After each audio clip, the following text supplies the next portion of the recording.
Está começando agora o nosso Defensoria Explica, o programa de entrevistas produzido pela Defensoria Pública de Mato Grosso do Sul, em parceria com a TV Alemes e a TV Câmara Campo Grande. Aqui levamos conhecimento e acesso à justiça para toda a população do nosso estado. E a minha convidada é a Defensora Pública Franciane Cristine da Silva Santos, coordenadora do NUCRIM, que é o Núcleo Institucional Criminal. Ela está na Defensoria há 20 anos. Já foi conselheira suplente, trabalhou em Anastácio, Aquidauana, Dois Irmãos do Buriti, Itaporã, Miranda e está em Campo Grande há 11 anos. Bem-vinda, Franciane, tudo bem? Tudo bem, muito obrigada pelo convite, fico muito honrada. Nós que agradecemos. Bom, vamos começar tratando de um assunto que nem todos conseguem entender muito bem. Por que uma pessoa acusada de um crime ele merece ter uma defesa técnica e qualificada, Franciane? Bom, o direito de defesa, o direito à defesa, é um pilar fundamental do Estado Democrático de Direito, né? Os processos em que as pessoas são acusadas de crime, eles só serão justos se garantida a ampla defesa dessa pessoa e o contraditório. É o que a gente chama de devido processo legal. Então, todas as pessoas, elas têm esse direito até como uma salvaguarda contra arbitrariedades do Estado, né? Que sabemos que decisões podem ser arbitrárias, podem ser injustas e precisa ter um equilíbrio na balança da justiça com o Estado acusador de um lado e a defesa do outro, para que aquelas decisões, as coisas que são produzidas ali naquele processo criminal sejam justas e observem a legislação, né?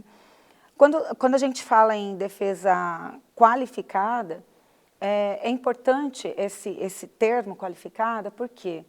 Porque o processo penal, ele traz, a legislação ela traz muitas regras, prazos, pormenores que uma pessoa comum, leiga, ela não tem conhecimento. Por mais que ela seja engajada em acompanhar as notícias criminais que aparecem na TV, ela não vai saber qual é o prazo para apresentar uma resposta, né, uma defesa. Então, por isso é importante que a defesa seja feita por alguém qualificado, com formação.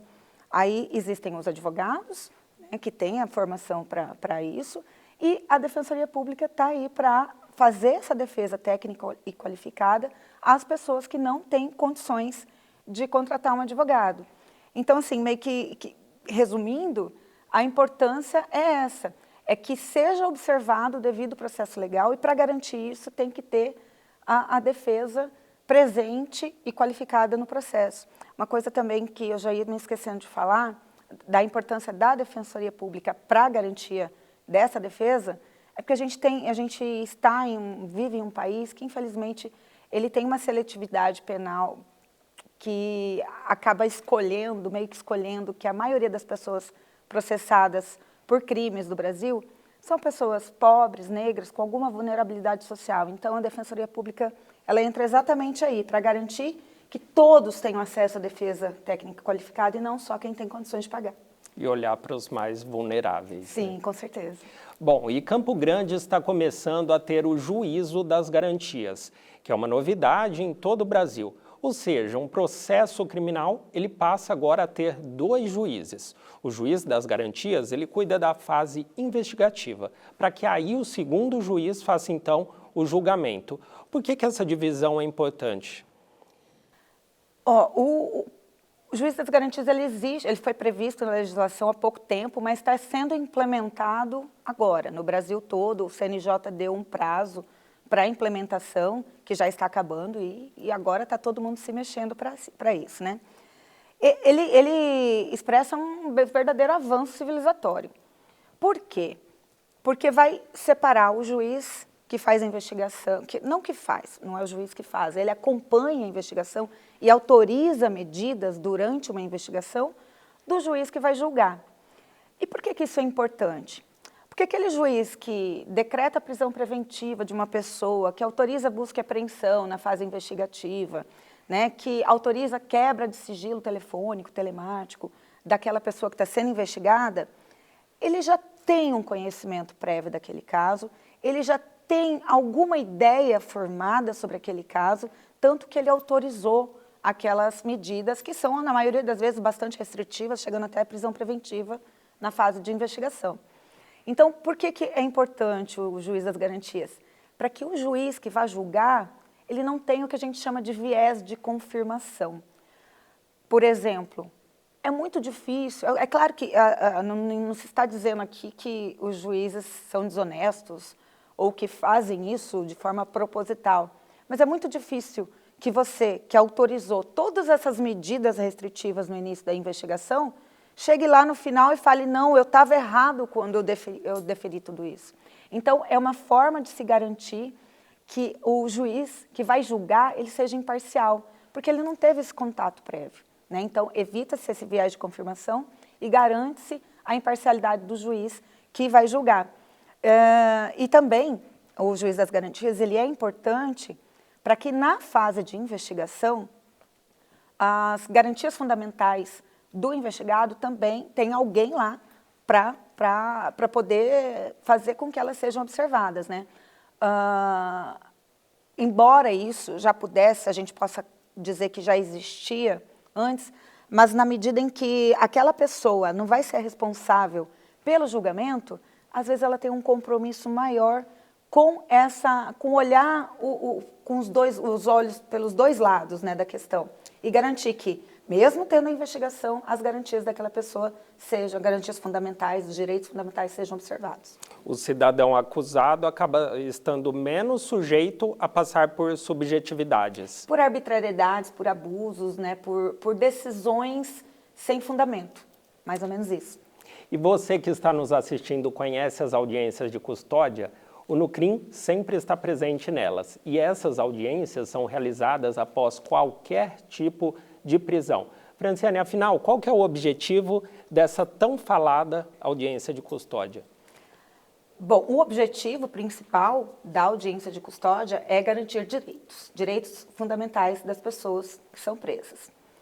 As audiências de custódia foram implementadas, inclusive estamos completando este ano 10 anos de audiência de custódia no Brasil, né? Elas vêm desde uma resolução do CNJ de 2015, e o CNJ implementou essa resolução determinando a realização de audiências de custódias por conta de pactos, de tratados internacionais dos quais o Brasil faz parte, é signatário, em que já era previsto que toda pessoa presa deve ser levada, fala-se imediatamente, mas existe um prazo que no Brasil é previsto com um prazo de até 24 horas, à presença do juiz. Com qual finalidade? Para que essa prisão seja avaliada quanto à sua legalidade, quanto à sua necessidade e também para que seja avaliado e apreciado se houve ou não algum tipo de abuso ou de ilegalidade no ato da prisão, se houve algum tipo de violência, de maus tratos, né? Era muito comum a gente ouvir relatos de presos que falavam que apanharam desnecessariamente, que eles não resistiram à prisão, enfim, abusos policiais de acordo com as circunstâncias, às vezes falta de preparo emocional, enfim, tem N motivos que isso acontecia com frequência. Hoje, o que a gente percebe é que diminuiu esses relatos, embora ainda existam, eles diminuíram, porque até o próprio policial, ele sabe que aquele preso vai ser levado daqui a pouco à presença, não só do juiz, mas lá vai ter um defensor, uma defensora pública ou um advogado, se a pessoa tiver condições de contratar, vai ter o Ministério Público. E se for constatado que houve algum abuso nessa prisão, aquilo vai ser apurado. Então a pessoa pensa melhor, né, antes de fazer. E com isso a gente garante e previne, né, esses abusos, essa violência. É importante dizer que nas audiências de custódia, esse primeiro contato, o juiz vai avaliar a legalidade dessa prisão, quer dizer, se ela obedeceu os requisitos legais, né, previstos, se for o cumprimento de um mandado de prisão, se esse mandado ainda está válido, por exemplo, né, se já não está prescrito, ou se for um auto de prisão em flagrante, né, se os requisitos estão presentes. Em caso, quando não estão presentes esses requisitos, o que o juiz faz é relaxar essa prisão, não é nem revogar. Ele não dá liberdade, ele relaxa, porque a prisão foi ilegal. Ou seja, é como se a pessoa nunca tivesse sido presa. Ela não devesse ter sido presa, Certo. porque os requisitos para prisão não estavam presentes. E na audiência de custódia também se avalia a necessidade de que se essa prisão, se for legal, se ela precisa ser mantida. Né? E aí entra muito importante o papel da Defensoria Pública, não só na escuta dessa pessoa sobre eventual abuso, violência que tenha sofrido, mas de estar ali de forma técnica e responsável, inclusive, fazer requerimentos de medidas cautelares diversas da prisão, quando cabíveis, de liberdade provisória, mediante fiança ou sem fiança, quando não tenha condições de pagar. Então, está ali para garantir os direitos fundamentais dessa pessoa que foi presa. E, eventualmente, quando uma pessoa relata que ela sofreu ou tenha sofrido uma violência durante o ato da prisão dela, quais são os procedimentos que a Defensoria Pública adota? Bom, inicialmente, a gente faz o atendimento antes da audiência, a Defensoria Pública faz o atendimento prévio dessa pessoa. Se ela já relata que sofreu algum tipo de violência, a gente, num formulário que a gente preenche, a gente vai pegar ali uma autorização dela, se ela de fato quiser que seja apurado o fato, a gente pega uma autorização dela para que promova essa apuração, certo? Se tiver lesão aparente, a gente já faz um registro fotográfico para instruir o procedimento depois. Durante a audiência, também a gente pergunta para a pessoa, né, o defensor que estiver fazendo a audiência vai perguntar: você sofreu violência? Como foi? Consegue identificar a pessoa que fez isso com você? Enfim. Depois dessa audiência, a gente junta tudo isso, instaura um procedimento interno. E nesse procedimento, não só o NUCRIM faz parte, né, mas o NUDED também, que é o Núcleo de Defesa dos Direitos Humanos, que tem tudo a ver, né, questão de violência policial com direitos humanos. Então, a gente instaura esse procedimento, instrui, coloca tudo que a gente tem a respeito, foto, formulário de atendimento, o registro em vídeo da audiência, e manda para um órgão do Ministério Público, que chama GACEP, Grupo Especial de Controle da Atividade Externa Policial, Controle Externo da Atividade Policial, desculpa, é mais ou menos isso, é um nome grande. Esse órgão do Ministério Público, eles fazem apurações de relatos de abusos policiais, dos mais diversos. E a gente acompanha. E, ao final, se for arquivado, a gente vai analisar se de fato era para ser arquivado. Às vezes tem prova da lesão, mas não tem prova de quem fez, né? A pessoa não sabe identificar e aí não tem muito o que fazer. Mas quando a gente discorda, por exemplo, de um arquivamento, a gente tenta instruir de outras formas, trazer outros elementos para convencer o GACEP de prosseguir na apuração e responsabilizar aquela pessoa. De qualquer forma, podemos considerar que o relato da pessoa sempre é considerado, então. Com certeza. Para a Defensoria Pública, o relato do assistido é sempre levado em consideração. Ótimo. E você quer saber mais sobre o núcleo criminal da Defensoria? Então, daqui a pouco, a gente continua essa conversa.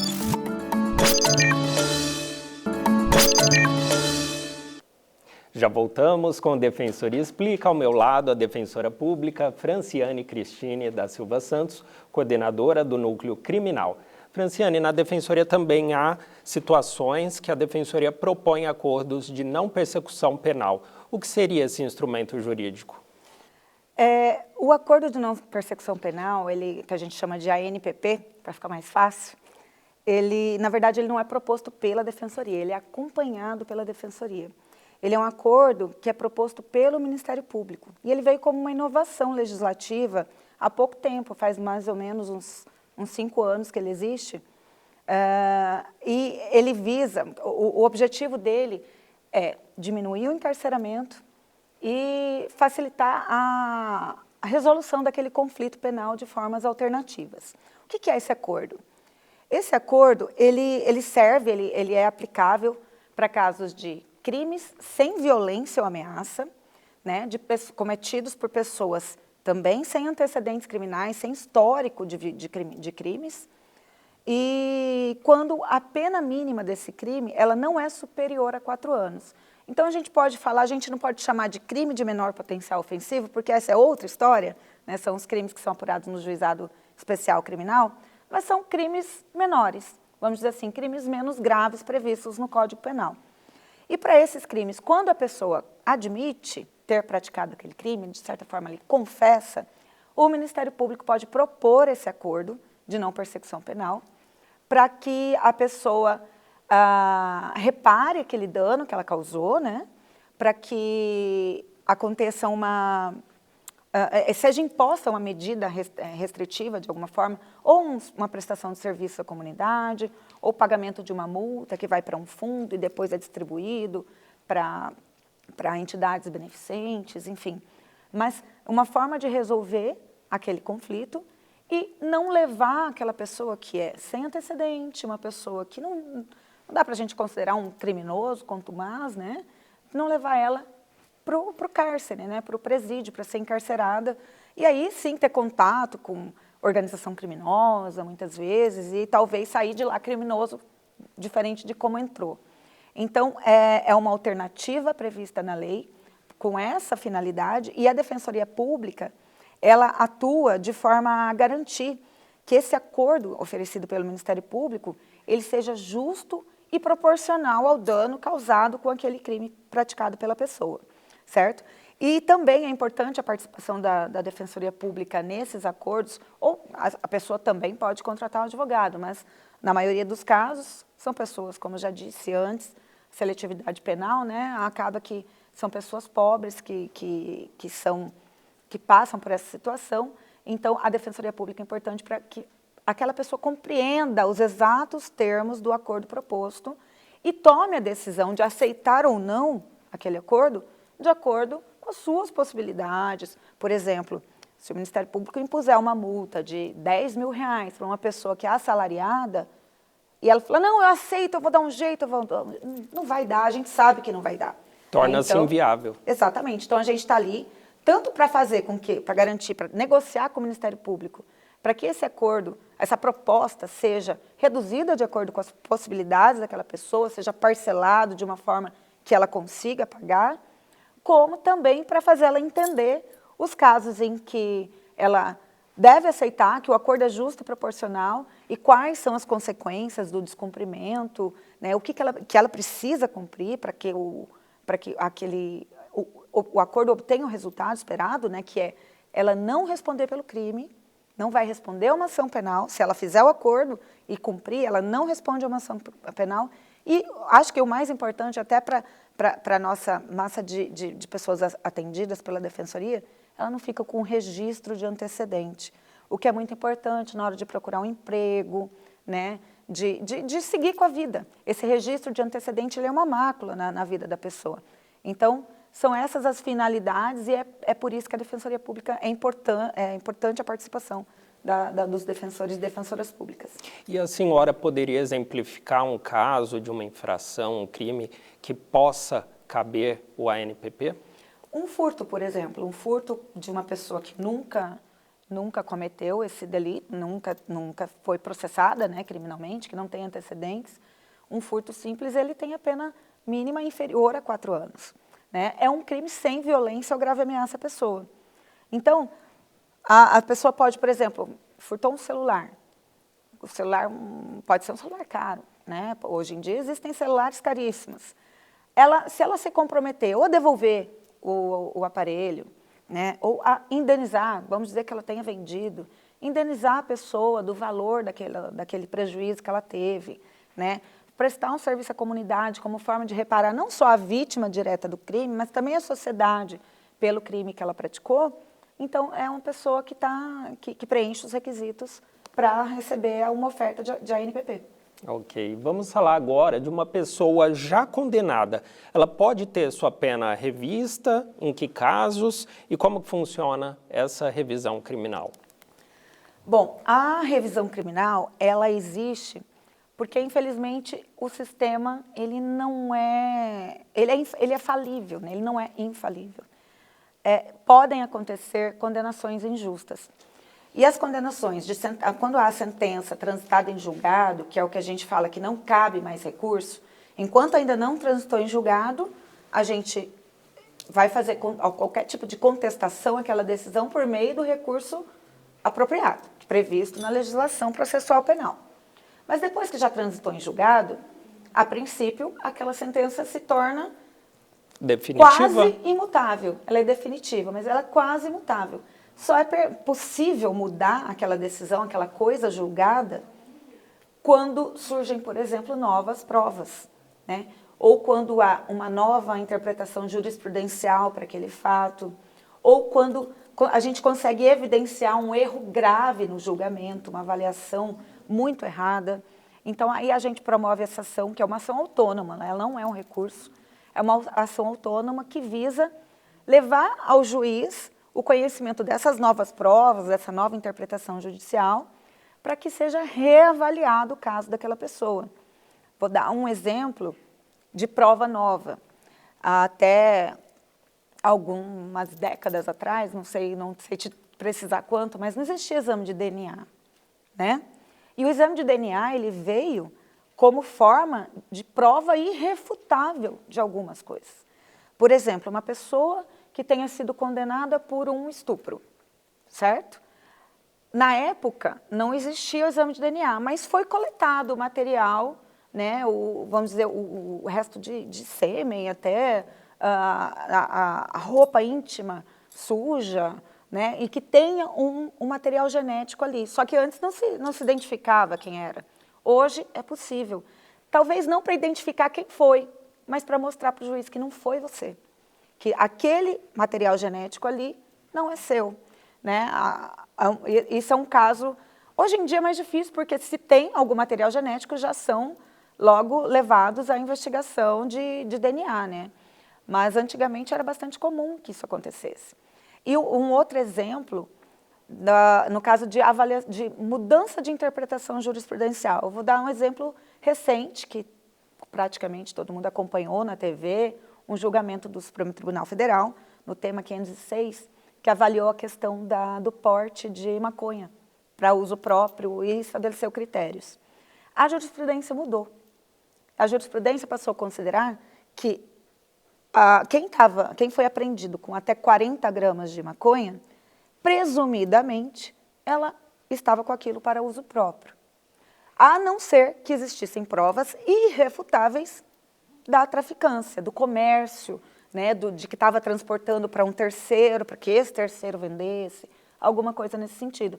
Então, se não há essa prova dessa traficância, essa prova irrefutável da traficância, aquela pessoa precisa ser presumida como usuária. E aí cai o crime de tráfico de drogas e passa para o artigo 28, que hoje, inclusive, com relação à maconha somente, é considerado apenas uma infração administrativa. Né? Então, é uma forma de fazer uma revisão criminal, de levar ao juiz a prova não só de que aquele caso se enquadra, porque ele tem a pessoa foi apreendida com menos de 40 gramas de maconha e não nenhuma outra droga, e que não há nenhuma outra prova de que ele estava traficando. Então, a gente usa a revisão criminal para conseguir a absolvição dessa pessoa. Embora essa pessoa tenha esse benefício, caso ela seja assistida pela Defensoria Pública, precisa ser pedida a revisão. Então, não é algo automático, né? Não é. Está tendo agora um mutirão que o próprio CNJ está promovendo, e um dos temas analisados é exatamente esse, o tema 506 do STF, para que a gente faça um mutirão de todas as instituições para identificar quais são os casos, né, que merecem essa revisão criminal. Então, assim, esse mutirão está aqui no Estado, a gente todos os membros do NUCRIM, do Estado todo, já estão recebendo processos para análise e requerimentos.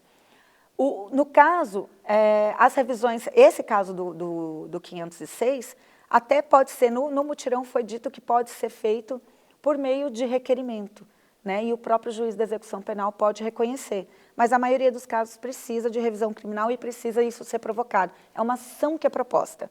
Então, a gente recebe o familiar da pessoa, ou até atende a própria pessoa condenada, aí junta as provas para poder fazer o pedido de revisão para o juiz.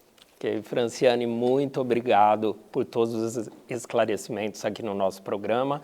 Foi bastante importante sua presença no Defensoria Explica. Eu que agradeço a oportunidade de de falar da importância da defesa criminal como garantia de direitos fundamentais e garantia de condenações justas, né, que a gente não quer inocente na prisão. Exatamente. E o programa ainda não acabou. Vamos para o nosso segundo e último intervalo.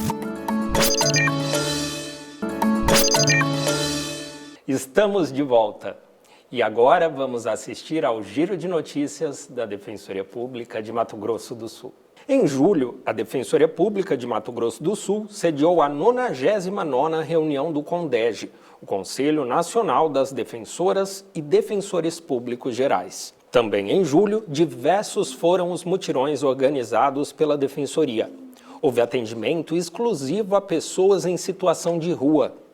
Teve o Ação Cidadania Todos por Elas, que focou em promover os direitos das mulheres e enfrentar as violências de gênero. E uma atividade semelhante foi realizada na cidade de Nioaque. Em parceria com a Universidade Estadual de Mato Grosso do Sul, a Defensoria se fez presente em Maracaju para atender a comunidade quilombola São Miguel. E por falar em quilombo, a Defensoria foi a mais 2, em Corguinho e Jaraguari, durante o Julho das Pretas, um mês dedicado ao enfrentamento ao racismo, ao sexismo e a todas as formas de discriminação contra mulheres pretas e pardas. Quer continuar por dentro das notícias da Defensoria Pública? Então acesse o defensoria.ms.def.br e siga a gente nas principais mídias sociais, inclusive no WhatsApp. Até mais!